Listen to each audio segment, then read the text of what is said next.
আসসালামু আলাইকুম ভিউয়ার্স, সবাইকে অনেক অনেক শুভেচ্ছা জানাচ্ছি সানিয়া কবির রেসিপির আজকের পর্বে আমি আপনাদের মাত্র 10 মিনিটে 1 কাপ গুঁড়ো দুধ দিয়ে পারফেক্টভাবে মুখে স্বাদ লেগে থাকার মতো মালাই চপ মিষ্টি কীভাবে সবচেয়ে সহজ পদ্ধতিতে তৈরি করবেন সেই রেসিপিটাই শেয়ার করছি।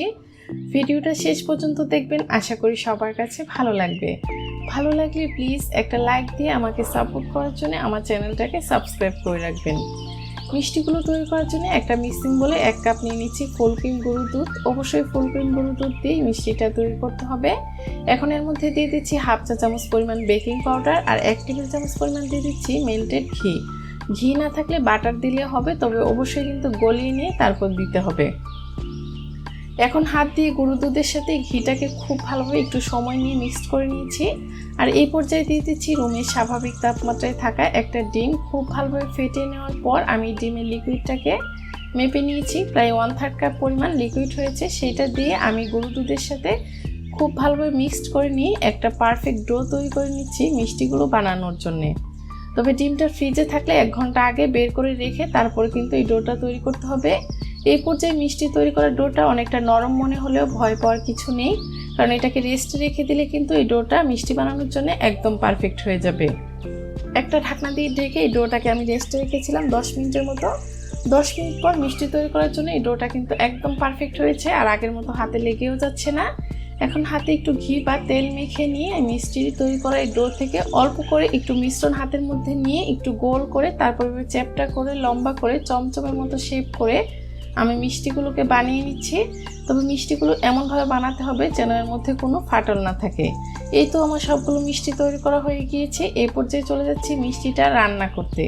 চুলায় একটি প্যান বসিয়ে দিয়ে 3 কাপ পরিমাণ দিয়ে দিচ্ছি লিকুইড মিল্ক। এখন আমি দিয়ে দিচ্ছি হাফ কাপ পরিমাণ চিনি আর 4টা দিয়ে দিচ্ছি এলাচ। এলাচটা দিলে খুব সুন্দর একটা ফ্লেভার আসে।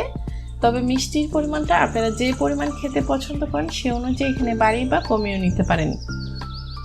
এখন অনবরত নেড়ে চেড়ে অপেক্ষা করছি দুধের মধ্যে বলক চলে আসা পর্যন্ত।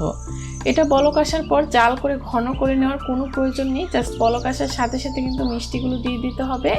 দুধটা ঘন করে নিলে কিন্তু মিষ্টিগুলো ভিতরে সফট হবে না, শক্ত হয়ে যাবে। এই তো মিষ্টিগুলো দেওয়া হয়ে গিয়েছে। এখন একটা ঢাকনা দিয়ে ঢেকে দিচ্ছি আর অপেক্ষা করছি 5 মিনিট। তবে মিষ্টিটা ঢাকনা দিয়ে ঢেকে দেওয়ার পর যদি এরকম দুধটা বলক এসে পড়ে যেতে নেই, তাহলে হালকা করে ঢাকনাটা বের করে দিবেন। এতে কিন্তু ভিতরে বাতাসটা বের হয়ে যাবে আর দুধটা বলক এসে পড়ে যাবে না। এই তো মিষ্টিগুলো ফুলে কিন্তু দ্বিগুণ হয়ে গিয়েছে। এই পর্যায়ে ঢাকনাটা খুলে রাখার পর আমি ফাঁকে মালাইটা তৈরি করে নিচ্ছি।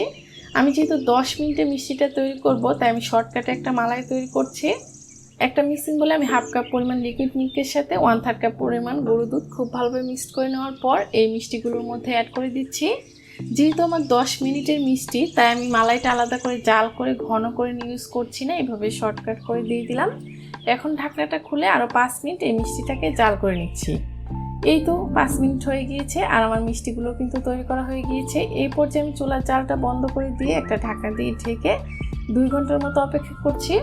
2 ঘন্টা পর আমার মিষ্টিগুলো কিন্তু অনেকটা মালাই চুষে নিয়ে একদম পারফেক্টভাবে ফুলকো হয়ে গিয়েছে আর সেটও হয়ে গিয়েছে। এই পর্যায়ে আমি একটা মিক্সিং বলে মিষ্টিগুলোকে পরিবেশন করে দেখিয়ে দিচ্ছি এগুলো দেখতে কেমন হয়েছে। মালাই চপগুলো দেখতে যেমন সুন্দর লাগছে, খেতেও কিন্তু তেমনই সুস্বাদু হয়েছিল। এখন আমি উপর থেকে কিছু কাঠবাদাম কুচি আর কিছু কিশমিশ দিয়ে মিষ্টিটাকে সাজিয়ে নিচ্ছি। এখন একটা মিষ্টি কেটে শেয়ার করছি ভিতরে কতটা পারফেক্ট আর সফট হয়েছে। এইভাবে বাসায় খুবই সহজভাবে এই মালাই চপ মিষ্টিটা তৈরি করতে পারেন মাত্র 10 মিনিটে। পরিবারের ছোট থেকে বড় সবাই খেয়ে অনেক বেশি পছন্দ করবে। কেমন লাগলো আজকের এই মালাই চপ মিষ্টি তৈরি করার রেসিপি অবশ্যই কমেন্টস করে জানাবেন।